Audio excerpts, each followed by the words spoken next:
दोस्तों, स्वागत है मेरे YouTube channel success mirror point by Pramod sir पे।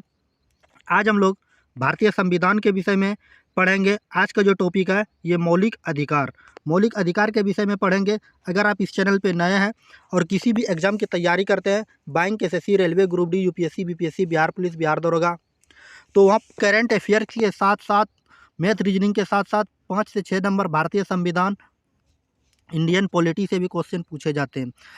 मेरा 100% गारंटी है जितना हम पढ़ाएंगे यूट्यूब पर उससे एक भी क्वेश्चन बाहर नहीं आने वाला है। बने रहिए इसी वीडियो में। अगर वीडियो अच्छी लगी तो शुरू से अंत तक ज़रूर देखिए, अगर ये आपके काम का चीज़ है तो आज का जो ये टॉपिक है मौलिक अधिकार की बात करें तो भारतीय संविधान भाग 3 में चर्चा की गई है।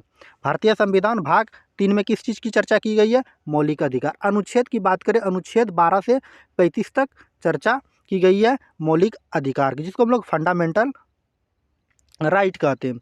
इनके बाद चलिए देखते हैं कुछ बेसिक बातें जो एग्ज़ाम में कई बार पूछा हुआ है और पूछे ही जाते हैं। तो भारतीय संविधान में मौलिक अधिकार ये अमेरिका के संविधान से लिया गया। इस पॉइंट को याद रखिएगा, कई बार एग्ज़ाम में पूछा हुआ है। तो भारतीय संविधान में जो ये मौलिक अधिकार लिया गया, ये किस देश के संविधान से लिया गया? या अमेरिका के संविधान से लिया गया। राष्ट्रपति मौलिक अधिकार को निलंबित कर सकता है। राष्ट्रपति को ये अधिकार है कि मौलिक अधिकार को निलंबित कर सकता है। इनके बाद चलिए नेक्स्ट पॉइंट की बात करते हैं। तो कई बार एग्जाम में पूछा हुआ है कि राष्ट्रपति जो है मतलब कौन मौलिक अधिकार को निलंबित कर सकती है? प्रधानमंत्री, राष्ट्रपति, ये तो राज्यपाल, ये तो मुख्यमंत्री, इस तरह से ऑप्शन दिए जाते हैं। तो वहाँ पर जो राइट आंसर हो जाएंगे तो राष्ट्रपति हो जाएंगे। इनके बाद सबसे पहले मोतीलाल नेहरू का आप नाम सुने होंगे। अगर नहीं सुने हैं तो पंडित जवाहरलाल नेहरू के पिताजी मोतीलाल नेहरू थे। उन्होंने भी एक रिपोर्ट तैयार किया था जिनका नाम था नेहरू रिपोर्ट, और 1928 ईस्वी में मोतीलाल नेहरू ने अंग्रेज के सामने पेश किया था कि भारत में क्या होना चाहिए, प्रत्येक व्यक्ति के लिए मौलिक अधिकार की भी चर्चा की गई थी 1928 ईस्वी में। और फिर इनके बाद कराची अधिवेशन हुआ था। कराची अधिवेशन में 1931 ईस्वी में भी चर्चा की गई थी कि मौलिक अधिकार भी भारत के व्यक्तियों के लिए होना चाहिए। इनके बाद बात करते हैं मौलिक अधिकार से कुछ बेसिक बातें जो एग्जाम में कई बार पूछा हुआ। सबसे पहले बात करते हैं निलंबित। राष्ट्रपति साहब मौलिक अधिकार को निलंबित कर सकते हैं। कई बार एग्जाम में पूछा हुआ प्रश्न है कि कौन जो है मौलिक अधिकार को निलंबित कर सकती है? तो यह राष्ट्रपति मौलिक अधिकार को निलंबित कर सकती है। इनके बाद बात करें प्रतिबंध की। प्रतिबंध जो लगा सकते हैं ये सांसद प्रतिबंध मौलिक अधिकार पे लगा सकते हैं। और मौलिक अधिकार के जो रक्षक होते हैं ये सुप्रीम कोर्ट और हाई कोर्ट जो होते हैं ये मौलिक अधिकार के रक्षक होते हैं। इनके बाद बात करें योग्य परिवर्तनशील जो होते हैं ये मूल अधिकार होते हैं। इनके बाद बाध्य जो होते हैं ये योग्य जो होते हैं मौलिक अधिकार का, ये परिवर्तनशील होते हैं। अब बात करते हैं मौलिक अधिकार की। तो मौलिक अधिकार में चर्चा करते हैं मुख्य रूप से मौलिक अधिकार की। तो मूल संविधान में मौलिक अधिकार की संख्या 7 थी। कई बार एग्जाम में पूछा हुआ है भारतीय संविधान जब बनकर तैयार हुआ था उस समय मूल अधिकार की संख्या कितनी थी? तो मूल अधिकार की संख्या 7 थी और वर्तमान में मूल अधिकार की संख्या 6 है। याद रखिएगा, एग्जाम के व्यू से काफ़ी इंपॉर्टेंट है। तो मूल अधिकार की संख्या वर्तमान में कितनी है? 6 है। अब देखिए 44वां संविधान संशोधन 1978 ईस्वी द्वारा संपत्ति का अधिकार हटा दिया गया। कई बार एग्जाम में पूछा हुआ और आगे पूछे भी जाते हैं। तो 44वां संविधान संशोधन 1978 ईस्वी में यह संपत्ति का अधिकार को हटा दिया गया है। अब यह एक सिर्फ कानूनी अधिकार बन गया जिसकी चर्चा भारतीय संविधान अनुच्छेद 300 को में इसकी चर्चा की गई है। याद रखिएगा, ये एग्जाम के व्यू से काफ़ी इंपॉर्टेंट है। इनके बाद बात करते हैं नेक्स्ट पॉइंट में संपत्ति का जो ये अधिकार है अनुच्छेद 19 को एवं 31 में इसकी चर्चा की गई थी। तो संपत्ति का जो ये अधिकार है ये भारतीय संविधान में 19 को और अनुच्छेद 31 में इसकी चर्चा की गई है। जब मूल अधिकार को हटाया गया था संपत्ति के अधिकार से, संपत्ति का अधिकार हटा दिया गया, उस समय भारत के जो प्रधानमंत्री थे ये मोरारजी देसाई थे। भारत का प्रधानमंत्री कौन थे? मोरारजी देसाई थे, समझे।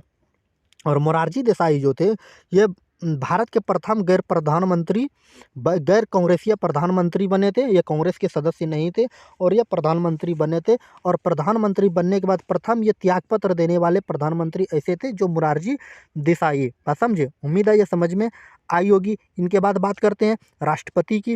राष्ट्रपति जो उस समय थे नीलम संजीव रेड्डी थे। राष्ट्रपति कौन थे?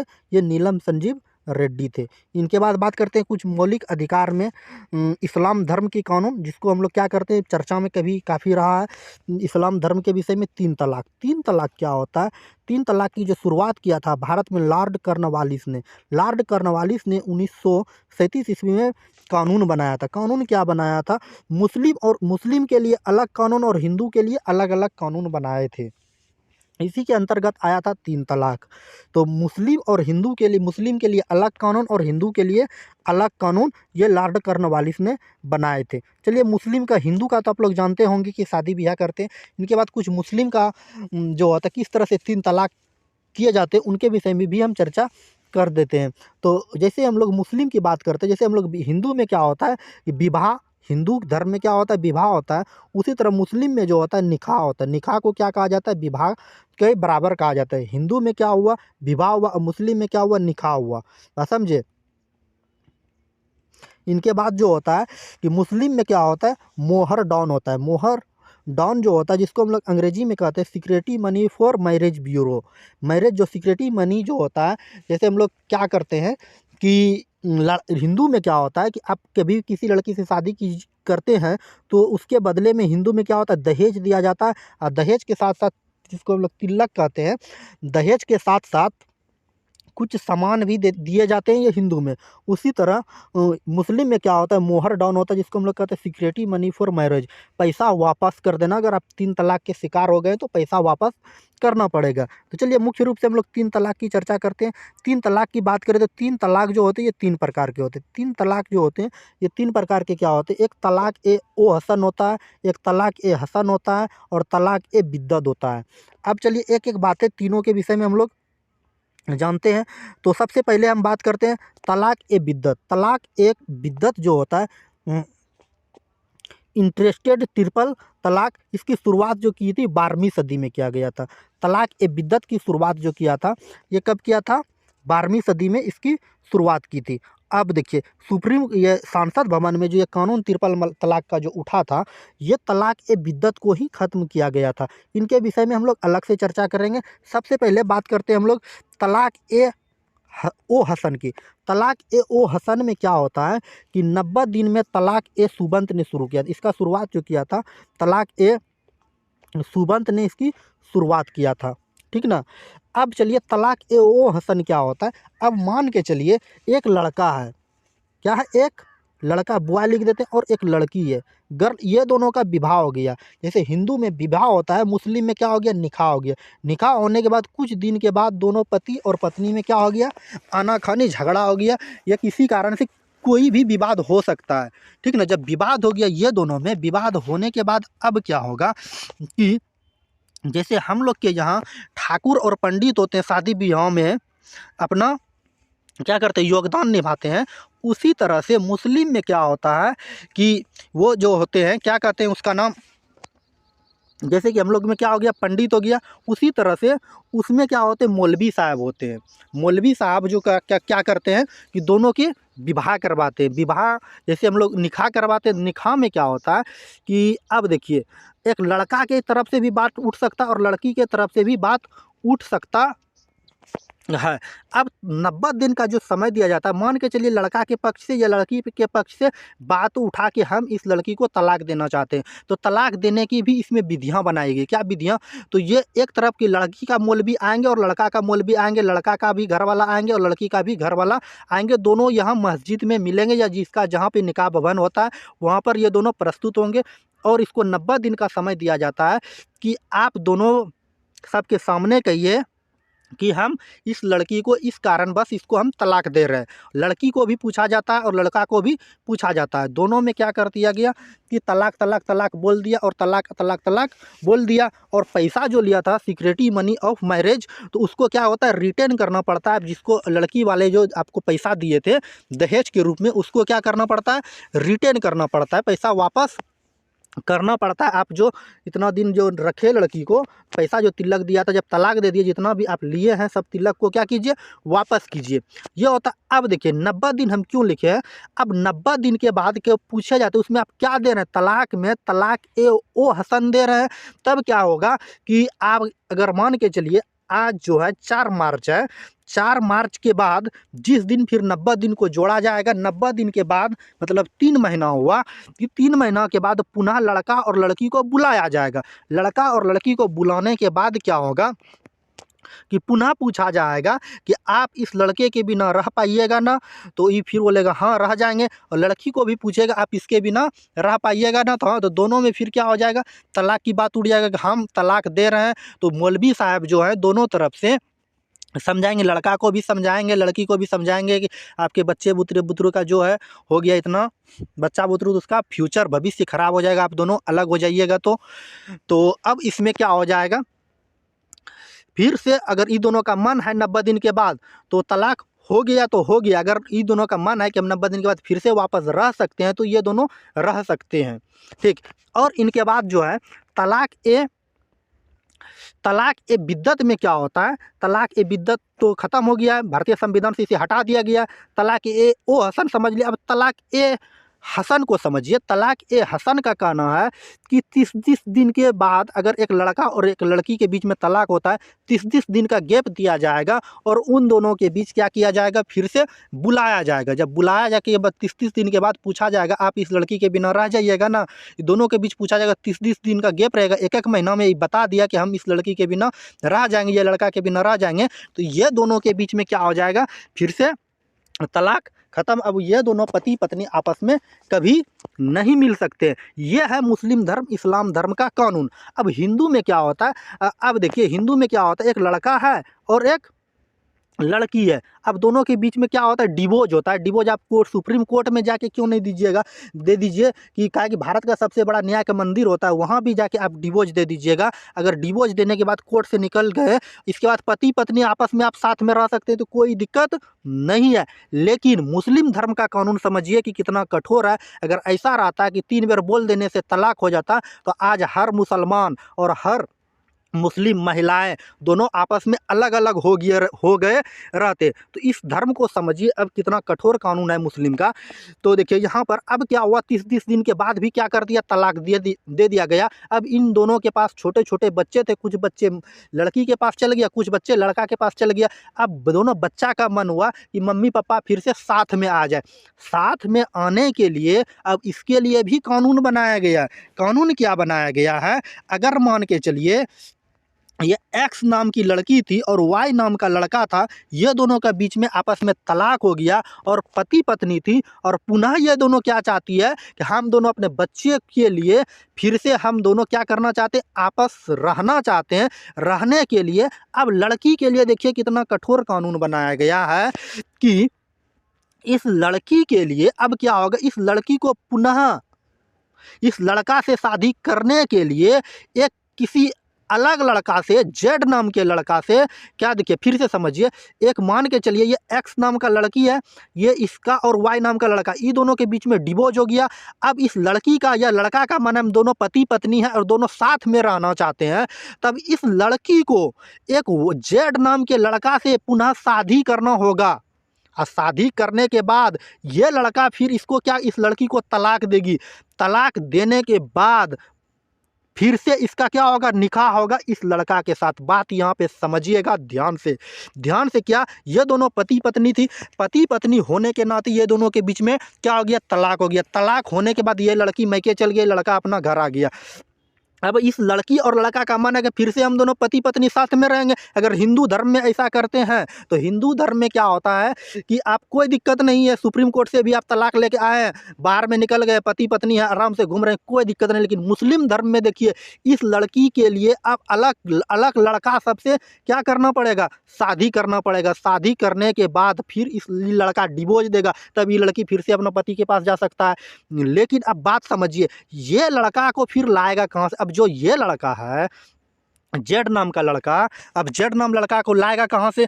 तो अब मान के चलिए ये लड़की 30 साल की उम्र का है, लड़का भी 30 या 25-35 साल का है। इसके साथ क्या कर लिया, कहा कि इसके साथ हम क्या कर लिए, शादी करवा दिए, निकाह करवा दिए। एक्स नाम की लड़की और जेड नाम के लड़का से निकाह करवा दिए। एक्स और जेड नाम के लड़का से जब निकाह करवा दिए, निकाह करवाने के बाद अब बताइए, इसका पत्नी वाई का पत्नी था, तब ये एक्स नाम की लड़की और जेड नाम का लड़का से जब निकाह हो गया, इसका पत्नी हो गया, अधिकार हो गया कानूनी तौर पे। जब अधिकार बन गया तो इसके साथ तो ये शारीरिक संबंध बना भी सकता है और नहीं भी बना सकता। इस जेड नाम के लड़का पे डिपेंड करता है, क्योंकि ये इसका पत्नी हुआ ना। जब पत्नी हो गया तो इसके साथ ये शारीरिक संबंध बना सकता है, ये 100% गारंटी है। क्या है कि ये कानूनी तौर पर इसकी पत्नी है। जब ये इस लड़की के साथ शारीरिक संबंध बना लिया, तो अब बताइए ये वाई नाम का लड़का इसके रखने के लिए तो क्या करेगा, बोलेगा आप इसके साथ शारीरिक संबंध बना लिए तो हम आपको क्या करेंगे, हम आपको रखना नहीं चाहते हैं। इसके लिए बीच में जो काम आता है, जुगाड़ निकाला गया। जुगाड़ किया मौलवी साहब, जुगाड़ निकाले कि अगर ये लड़की 30 साल की है, हम क्यों नहीं 90 साल के बुढ़ा सबसे शादी करवा दें और उसको कुछ पैसा दे करके बुढ़वा से शादी करवा देते हैं और 10 दिन के बाद बोलेंगे कि तुम इसको तलाक दे दो। क्या बुढ़वा तो कुछ करेगा नहीं। लेकिन आजकल की बुढ़ऊ सब भी कम नहीं है, बोलेगा अच्छा 30 साल का लड़की मिला, हमको भी क्या 10 दिन का 30 साल का लड़का जवान बनने का मौका मिला है, हम भी अपना काम निकालेंगे। लेकिन उतना भी क्या है, बुढ़ऊ सब ख़त्म नहीं है, अभी भी इंसानियत इस धरती पे जिंदा है। इसलिए ये क्या करते हैं, मौलवी सब ये 90 साल के बुढ़ऊ सब से शादी करवाते हैं और शादी करवाने के बाद इस लड़की का डिवोर्स करवाता है। डिवोर्स करवाने के बाद पुनः इस लड़का से ये शादी कर सकते हैं। ऐसा इस्लाम धर्म का कानून है। अब समझिए ये कितना कठोर कानून है। अगर ऐसा कानून नहीं रहता तो क्या सिर्फ तलाक तलाक तलाक, पति पत्नी के बीच में आज झगड़ा होता, कल बोल देता शाम में तलाक तलाक तलाक, लड़की अपना मैके चल जाता, लड़का इधर अपना बच्चा बुतरू लेके पोसते रहता। तो ऐसा व्यवस्था नहीं किया गया। आप ध्यान से समझिएगा। तो जो अभी संसद से ये बात उठा था, ये तलाक ए बिद्दत को ख़त्म करने की बात उठी थी। इसमें क्या था, सिर्फ बोल दिए तलाक तलाक तलाक और पति पत्नी के बीच में झगड़ा हुआ, सिर्फ बोल दिए तलाक तलाक तलाक, तो ये तलाक ख़त्म हो गया। बस समझे, पति पत्नी का रिश्ता आज से ख़त्म हो गया, कोई काम का नहीं है। तो संसद भवन में जो ये ख़त्म किया गया था, ये तलाक ए बिद्दत किया गया था, ये 12वीं सदी में शुरुआत किया गया था। अगर ये तलाक तलाक तलाक बोलते हैं, इसको इस प्रक्रिया से फिर से अपनाना होता था। बात समझे, उम्मीद है ये समझ में आई होगी। इनके बाद चलिए कुछ बातें आपको बताना ज़रूरी है। तो 3 तलाक को तलाक ए बिद्दत कहा जाता है। 3 तलाक को तलाक ए बिद्दत कहा जाता है। इसे इंटरेस्ट तलाक या इंटरेस्ट तलाक भी कहा जाता है। पति एक ही बार में 3 बार कहते हैं, पति क्या बोलते हैं, एक ही बार में क्या बोल देते हैं, 3 बार बोलते हैं तलाक तलाक तलाक। पति जो है पत्नी को अपना बोल देंगे एक बार तलाक तलाक तलाक तलाक ए बिद्दत में। तो यदि पति पत्नी दोनों एक दूसरे को तलाक दे देते हैं, पति बोल दिया और पत्नी भी बोल दी, तो यह मान्य होता है। अब समझिए तलाक ए बिद्दत में क्या कहा गया है कि पति अगर बोल दिए गुस्सा में भी तलाक तलाक तलाक, आज दाल में नमक कम है, अगर बोल दिए तलाक ए बिद्दत में तलाक तलाक तलाक और गुस्सा में फिर से बोल दिए, कौन पत्नी भी बोल दी तलाक तलाक तलाक, 3 बार बोल दिए, तो ये तलाक मान्य होगा ये दोनों के बीच में। लेकिन यह देखा गया है कि लगभग 100% मामले केवल पति ही राजामंदी में होते हैं। बात समझे, ये 100% की गारंटी लेते हैं कि ऐसा देखा गया सिर्फ पति के ही राजामंदी से होते हैं। पति सिर्फ पत्नी को मार रही है, उसको तो बोलना पड़ेगा, क्या कि उसका ये अधिकार बन जाता है, पत्नी को डेंगा बोलना पड़ेगा मार के उसको बुलवा देते हैं, राजामंदी के ही से होता है। इसे शरीयत में शिद्दत नहीं दिया गया और इसे शरीयत में जो मुस्लिम धर्म का कानून होता है उसमें शिद्दत नहीं दिया गया है। तो वर्तमान में संसद भवन में जो तलाक ट्रिपल तलाक की बात उठा था, ये तलाक ए बिद्दत को ख़त्म किया गया है। बात समझे, उम्मीद है ये समझ में आई होगी। इनके बाद बात करते 3 तलाक पर नया परमाणु हथियार परमाणु जो जारी किया गया था हमारे संसद भवन की तरफ से, उनके विषय में भी लगे हाथ हैं, जान ही लेते हैं, क्या कि ये का चर्चा का विषय रहा था, करेंट अफेयर से भी रिलेटेड है। तो सरकार ने 27 दिसंबर को एक नए तलाक ए बिद्दत को कोमे में पेश किया। 27 दिसंबर की बात है। नए तलाक ए बिद्दत को एक कोमे में पेश किया। इस लॉन्च पर बहस छिड़ गई और नाम मात्र के बहिष्कार के बाद समाजवादी ने मंजूरी दे दी। इस बैकूफ को मुस्लिम महिला विवाह अधिकार संरक्षण बैकूफ बर 2018 यानी मुस्लिम महिला विवाह अधिकरण संरक्षण विधेयक 2018 नाम बदल दिया गया। इस कुरान में मुस्लिम महिलाओं को 3 तलाक ट्रिपल तलाक से संरक्षण देने के साथ साथ ऐसे मामलों में दंड का भी प्रावधान किया गया है। रियावत से होने वाली अनुमति के बाद ही यह मुस्लिम महिलाएं विवाह अधिकरण संरक्षण वर्गीकरण 2018 के स्थान पर लाया गया। यह संसद भवन में 2018 में 27 दिसंबर 2018 में तलाक ए बिद्दत को खत्म करने की बात कही गई है। बात समझे, उम्मीद है ये समझ में आई होगी। आज का जो मेन टॉपिक था हमारा मौलिक अधिकार के विषय में समझ लेते हैं। वर्तमान में मौलिक अधिकार की संख्या 6 और मूल संविधान में जब बनकर तैयार हुआ था उस समय जो है मौलिक अधिकार की संख्या 7 थी। हम इससे पहले बताएं, क्या बताएं, ये 44वां संविधान संशोधन 1978 ईस्वी में जब भारत के प्रथम गैर कांग्रेसीय प्रधानमंत्री मोरारजी देसाई बने थे, उस समय संपत्ति का जो अधिकार है हटा दिया गया, जिसकी चर्चा भारतीय संविधान अनुच्छेद 19 को और 31 में चर्चा की गई थी, जो वर्तमान में अनुच्छेद 300 को में इसकी चर्चा की गई। यह सिर्फ अब कानूनी अधिकार बन गई है। तो 6 को जो मौलिक अधिकार अभी हम लोग का है ये कौन कौन से हैं उनके विषय में जानते हैं। सबसे पहले समता या समानता का अधिकार, जिसकी चर्चा भारतीय अनुच्छेद 12 से लेकर 18 तक चर्चा की गई है। किस चीज़ की समता या समानता का अधिकार, जिसकी चर्चा भारतीय अनुच्छेद 12 से लेकर 18 तक की गई है। इनके बाद बात आते हैं स्वतंत्रता का अधिकार। हम लोग का स्वतंत्रता का अधिकार क्या क्या, जिसकी चर्चा भारतीय अनुच्छेद 19 से लेकर 22 तक इसकी चर्चा की गई है। इसके बाद शोषण के विरुद्ध अधिकार, जिसकी चर्चा भारतीय संविधान में 23 और 24 में की गई है। इसके बाद धार्मिक स्वतंत्रता का अधिकार, आप किस किस धर्म को मान सकते हैं, इसकी चर्चा भारतीय संविधान अनुच्छेद 25 से लेकर 28 के बीच में चर्चा की गई है। 5 नंबर पे आते हैं संस्कृति और शिक्षा का अधिकार, जिसकी चर्चा भारतीय संविधान अनुच्छेद 29 और 30 में की गई है। इनके बाद बात आते हैं अनुच्छेद किस पे, भारतीय संविधान 6 नंबर पे आते संवैधानिक उपचारों का अधिकार, जिसकी चर्चा भारतीय अनुच्छेद 31 से लेकर 35 तक की चर्चा की गई है। बात समझे, इसके विषय में एक एक करके बातें हम समझेंगे। सबसे पहले समानता का अधिकार अनुच्छेद 12 से लेकर 18 तक चर्चा की गई है। इसके विषय में हम लोग एक एक बातें को समझेंगे। बात समझे, तो इसकी चर्चा आगे हम लोग करेंगे नेक्स्ट वीडियो में, क्या कि अगर इसके विषय में चर्चा करेंगे वीडियो अधिक लंबी हो जाएगी। अगर वीडियो अच्छी लगी और ट्रिपल तलाक समझ में आया, मौलिक अधिकार की बेसिक बातें समझ में आई, तो हमारे प्यारे से छोटे से वीडियो को लाइक कर दीजिएगा। लाइक करने के बाद हमारे प्यारे से छोटे से यूट्यूब चैनल को सब्सक्राइब कर लीजिएगा। सब्सक्राइब करने के बाद बेल आइकन का घंटी दिखेगा, उसको जरूर दबाइएगा। अगर आप शेयर नहीं किए हैं तो शेयर जरूर कर दीजिएगा। अगर आप फेसबुक पेज पर देख रहे हैं तो वहाँ फॉलो जरूर कीजिएगा। अगर आप इसका पीडीएफ चाहते हैं तो हमारे Telegram channel success mirror point by Pramod sir पे ज्वाइन करके जो अभी हम पढ़ाए वहाँ से पीडीएफ को भी डाउनलोड कर सकते हैं। या डिस्क्रिप्शन में पीडीएफ डाउनलोड करने का लिंक रहेगा, वहाँ से भी आप पीडीएफ डाउनलोड कर सकते हैं। चलिए आज की क्लास को यहीं समाप्त करते हैं, मिलते हैं नेक्स्ट वीडियो में नेक्स्ट टॉपिक के साथ। जोश और जुनून के साथ आज की क्लास को यहीं समाप्त करते हैं। Okay, bye bye, Tata.